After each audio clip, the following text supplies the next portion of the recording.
Good morning साथियों। मैं संजय कुमार कैमूर से। साथियों, आप लोगों का जो प्यार मुझे मिल रहा है, आप लोगों का साथ जो मुझे मिल रहा है, मैं धन्य हूं, मैं धन्य हो गया। साथियों,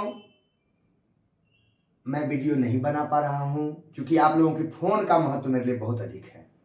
आप लोगों का फ़ोन उठा रहा हूं, लेकिन साथियों मुझे बड़ा दुख हो रहा है कि सभी साथियों का फ़ोन नहीं उठा पा रहा हूं। जो पुराने साथी हैं, हमसे जुड़े हुए हैं, क्योंकि अभी नए साथियों का अधिक से अधिक फ़ोन अटेंड कर रहा हूं, उसके लिए मुझे क्षमा करेंगे साथियों कि आपका मैं फ़ोन नहीं उठा पा रहा हूं। क्योंकि नए साथी जो बेचैन हैं, पहले उनको अभी महत्व दे रहा हूं, क्योंकि वो कई साथी परेशान हैं, बार बार फ़ोन आता है, उनमें साथियों का फ़ोन छूट जा रहा है। भैया हमको परेशान किया जा रहा है, भैया हमको कहा जा रहा है कि आप नियुक्ति पत्र लो, नहीं तो कार्रवाई होगी, धमकियां दी जा रही हैं। तो साथियों, ये धमकी क्यों? जो विशिष्ट में चले गए वैसे लोग क्यों परेशान हैं नियोजित को विशिष्ट बनाने के लिए? आश्चर्य हो रहा है। मैं जीवन में ये पहली बार देख रहा हूं कि सरकार नियुक्ति देने के लिए बेचैन है। ये तो हम लोग पहले सुना करते थे, हम लोग को सुनने में आता था कि लोगों को आर्मी में पकड़ के ले जाती थी सरकार, ऐसा सुनने को मिलता था ना भाई। लेकिन इस बेरोजगारी के आलम में क्या ऐसा हो गया कि सरकार आपको राज्यकर्मी नियुक्ति पत्र देने के लिए बार बार कॉल आ रहा है कि नियुक्ति पत्र लीजिए, काउंसलिंग कराइए। अरे भैया, ये कैसा जमाना, बाहर बिहार, ये तो बिहार नौकरी देने के लिए परेशान है। क्या बात है, हमारे मुख्यमंत्री जी गजब तमाशा कर दिए। यहां नियुक्ति लेने के लिए लोग तैयार नहीं हैं, नियुक्ति पत्र लेने के लिए तैयार नहीं हैं, उनके साथ उनको धमकी दी जा रही है कि नियुक्ति लेना होगा आपको। अरे भैया, ये तो हमारे माननीय प्रधानमंत्री जी से आगे हमारा देश कहां निकल गया। हमारा बिहार राज्य तो बहुत आगे हो गया। यहां भीड़ मच रही है, नौकरी लेने वाले भाग रहे हैं कि नहीं भैया हमको नहीं चाहिए, लेकिन उनको पकड़ा जा रहा है। और गजब हो गया मेरे भाई। पूरे बिहार में नौकरी देने के लिए फोन आ रहा है, काउंसलिंग क्यों नहीं करवा रहा है, काउंसलिंग कराइए, काउंसलिंग कराइए। अरे भैया, क्या क्या घोटाला है मेरे भाई। ये कैसा नियुक्ति है कि भागने वाले को भी पकड़ के दिया जा रहा है? नियुक्ति पत्र नहीं लो, नियुक्ति पत्र ले लो भाई, नहीं तो कार्रवाई होगी। अरे भाई, ये तो बिहार बहुत आगे निकल गया। अरे सावधान रहो जाओ मेरे भाई। आपको नियुक्ति देने के लिए सरकार क्यों बेचैन है? आप भाग रहे हैं फिर भी पकड़ा जा रहा है। निश्चित तौर पे जब आपको कोई चीज जबरदस्ती दी जा रही है, इसका मतलब बहुत बड़ा आगे झोल है, पक्का झोल है। ये आप ध्यान दीजिएगा, सावधान हो जाइए। अब भी जो नहीं लिए हैं नहीं ले, और जाने वाले कल पछताने वाले हैं। निश्चित तौर पे नियुक्ति पत्र नहीं लीजिएगा, कोई कार्रवाई नहीं होगी। साथियों, ये समान काम समान वेतन हम सुनते थे ना, हम लोग चिल्लाते थे ना, सुप्रीम कोर्ट में हारे थे ना। वो समान काम समान वेतन 9300 वाले की बात हम कर रहे थे। अब वो समान काम समान वेतन ये नहीं, कट। अब जो चले गए ना विशिष्ट बन के मेरे भाई, अब वो समान काम समान वेतन की लड़ाई कैसे लड़ेंगे? क्योंकि 9300 वाला मृत कैडर हो गया है, 9300 वाला मृत कैडर है, और ये 5200 नियोजित शिक्षक।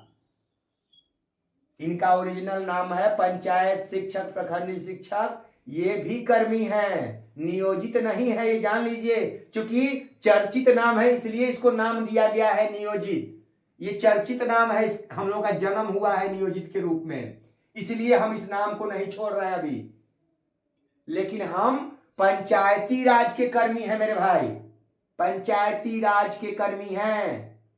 नियोजित हम लोगों का नाम है, तो उस नाम को मैं नहीं छोड़ना चाहता हूं, क्योंकि हमारी जन्म स्थली है और जन्म स्थली को हम नहीं छोड़ेंगे जब तक कि हम मूल जड़ को नहीं पकड़ लेते, तब तक नहीं छोड़ेंगे ये नियोजित सब। ठीक है? ऐसा नहीं कि हमको जानकारी नहीं है, हम पंचायती राज के कर्मी हैं, हमको पता है लेकिन ये नियोजित शब्द हमारे लिए महत्वपूर्ण है और इसको हम नहीं छोड़ने वाले हैं जब तक कि पूर्ण हम राज्यकर्मी न बन जाए। तो साथियों, मैं कह रहा था 9300 मृत कैडर हो गया, 5200 मृत कैडर हो गया, तो 9300 की बात खत्म। अब विशिष्ट भाई जो बन गए हैं ना, अब ये मृत कैडर हो जाएंगे। सरकार कहेगी भाई इनके तो नियमावली में है, इनको तो देना हमारा मजबूरी है, ठीक है। इसीलिए सरकार बेचैन है कि 5200 वालों को खींच के ले आओ ताकि ये खत्म हो जाए, नहीं तो रह जाएंगे तो नियमावली के अनुसार इनको सारा लाभ देना पड़ जाएगा, इनको 5200 का पूरा वेतन देना पड़ेगा, तो फिर फंस जाएगी गाड़ी। और जब आपको 5200 का रनिंग स्केल से लेके सारी सुविधाएं मिल जाएंगी तो आप विशिष्ट शिक्षकों से बहुत आगे होंगे, वो नकली राज्यकर्मी से आप आगे होंगे। उस समय ये लोग विशिष्ट वाले भाई समान काम समान वेतन चिल्लाएंगे कि जो पंचायती राज के शिक्षकों को मिल रहा है वैसी सुविधा हमको भी दी जाए। ये होगा फिर समान काम समान वेतन का मांग। ये विशिष्ट शिक्षक हमारे करेंगे कि हमको पंचायती राज के जो कर्मी हैं 5200 का उनको वेतन जो मिल रहा है हमको वही वेतन दिया जाए, हमको उनके समान किया जाए। लेकिन सरकार कहेगी नहीं, ये मृत कैडर हैं, इनके समान आपको नहीं मिल सकता है, आप जहां हैं वही रहिए। अब आपका अलग है, आप 25,000 वाले फिक्स हैं, आप ये राज्यकर्मी हैं, उनका तुलना मत कीजिए, वो अलग हैं आपसे। ये साजिश अभी आप नहीं समझ रहे हैं, आप इस बात को नहीं समझ पा रहे हैं, आप भागे जा रहे हैं। तो बहुत सारे जो विशिष्ट शिक्षक में गए हैं वो नेता बनने की लालसा से गए हैं, इसमें संख्या कम है, अब चंदे का धंधा कहाँ होगा, इसलिए भाग के जाके आपको गलतफहमी में डाल रहे हैं, शिकार बना रहे हैं। तो समझ लीजिए इस बात को, आप धंधे में नहीं पड़िएगा, जो बच जाएंगे वो शेर हैं और शेरों का ही इज्जत होता है।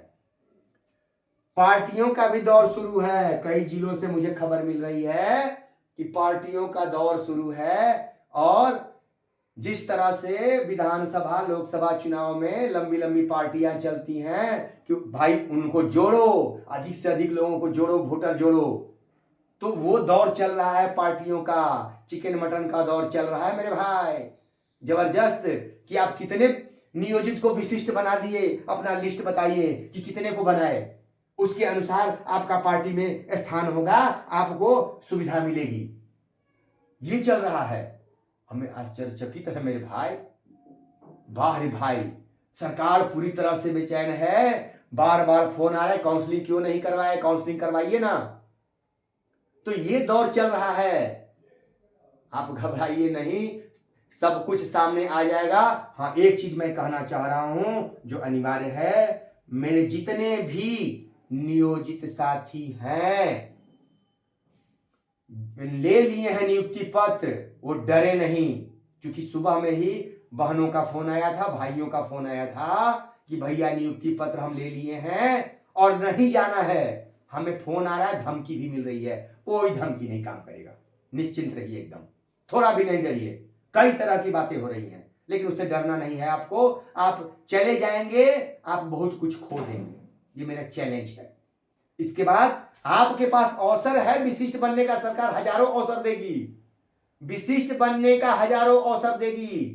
क्योंकि आप देख रहे हैं कि जो प्रथम चरण में काउंसलिंग नहीं कराए हैं उनको भी आज मौका मिल रहा है, आज भी उनको मौका मिल रहा है कि आप काउंसलिंग करा लो भाई।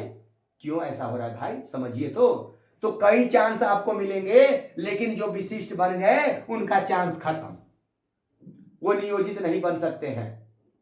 लेकिन नियोजित जो है विशिष्ट बन सकते हैं। हम क्यों जाएं?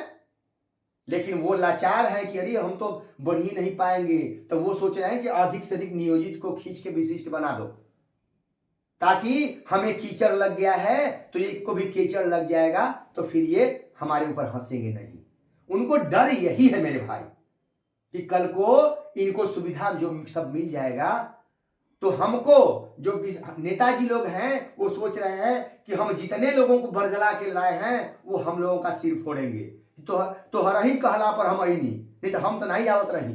संजय भाई हम बतावत रहे यूट्यूब पर, हम तो तैयार रही, लेकिन तू ही कह के हमके लिए आई ल, अब दीवा व सुविधावा। जानते हैं उस दिन वो कपार नोचाएगा उनका, और उस दिन मेरे भाई बेचैनी में होंगे वो। ठीक है, इसी बात का डर है कि वो विशिष्ट लोग, नेताजी लोग लगे हुए हैं नियोजित का फार्म, विशिष्ट का फार्म भरवाने में और विशिष्ट में योगदान कराने में। यही सच्चाई है। मैं खोल के कहता हूं, डंका पीट के कहता हूं, ताकि मैं जो हूं चोर नहीं हूं, ना ही चोर हूं, ना ही बेईमान हूं, और ना ही भगोड़ा हूं। ठीक है, 3 बातें याद रखिएगा। मैं जो कहता हूं वही करता हूं, कथनी और करनी में मेरे अंतर नहीं होता है। मैं साथ हूं तो हूं, आप सभी लोग साथ छोड़ के चले जाइएगा, संजय कुमार अकेला से था, है और रहेगा। मेरी पत्नी भी शिक्षिका है, और मैं कह देता हूं, वो मेरे साथ भरपूर साथ वीरांगना है दे रही है कि नहीं आप नहीं जाएंगे तो हम भी नहीं जाएंगे। लेकिन ये आपको चैलेंज करता हूं कि अगर वो भी साथ छोड़ के चली जाएगी फिर भी मैं नहीं जाऊंगा। ये मेरा चैलेंज है, फिर भी मैं नहीं जाऊंगा, क्योंकि मैं जो ठान लेता हूं वही करता हूं, किसी का सुनता नहीं हूं। और जो मेरी पत्नी है उसका साथ नहीं दूंगा, लेकिन जो भी मेरे विशिष्ट भाई होंगे मेरे साथ हैं उनका साथ मैं दूंगा। मेरा चैलेंज है। मैं उसमें का व्यक्तित्व हूं, ये समझिए मेरी बातों को। मैं उसमें का संजय कुमार हूं। आपको आगे भी देखने को मिलेगा, क्योंकि ये आखिरी क्षण नहीं है, अभी आगे लंबी लड़ाई है। तो आप लोग धैर्य रखिए, एकदम बने रहिए, बिंदास रहिए। डर के आगे जीत है। डराने का जो चल रहा है, क्योंकि आपको डराने का जो प्रयास हो रहा है वो आगे में जीत है, इसीलिए डरा करके रोका जा रहा है कि रोको, नहीं तो आगे तो ये जीत जाएगा। जो तेज दौड़ने वाले होते हैं उनको लंघी मारी जाती है कि गिर जाएगा तो नहीं आगे जा पाएगा। तो उस लंघी में आप फंसिए नहीं। अगर मार दिया है, लंघी गिरे हैं, फिर भी उठ के भागिए, दौड़िए। समझ गए? और उन गद्दारों से दूर होइए। ये ध्यान रखिए, जो जयचंद कहते थे, जो कालिख पोतते थे, वैसे लोगों को पहचानिए और उनके मुंह में कालिख पोतिए। आपको कालिख लगाने की आवश्यकता नहीं है। साथियों, ध्यान रखिए, एकदम आप बिंदास रहिए, कोई घबराइए नहीं। और जो लोग मांगते हैं कि आप नहीं योगदान करें तो लिखित दीजिए, उनसे लिखित मांगिए कि नहीं, आप लिखित दीजिए कि किस नियमावली में लिखा हुआ है कि हम, किस नियमावली में लिखा है, कौन अधिकारी दे रहे हैं आदेश कि आप अगर नहीं जाए योगदान करेंगे तो आप लिखित दीजिए। तो आप लिखित दीजिए किस नियमावली के तहत आप हमसे लिखित मांग रहे हैं। बस यही मांग आप लोग कीजिए। वो लिखित दे, वो लिखित ले करके तब आप उनको लिखित दीजिए। बिना लिखित उनसे लिए आप लिखित मत दीजिए। क्यों दे, हम क्यों लिखित दे, किस बात का लिखित दे? कहां नियमावली में लिखा हुआ है? कहां किसी सचिव का आदेश है? कहीं नहीं है। लोकल तौर पे और कागज ही जीतता है। डराने के लिए मौखिक आपको हड़काया जा सकता है, लेकिन ज्यों कागज मांगिएगा वो कागज नहीं दे पाएंगे।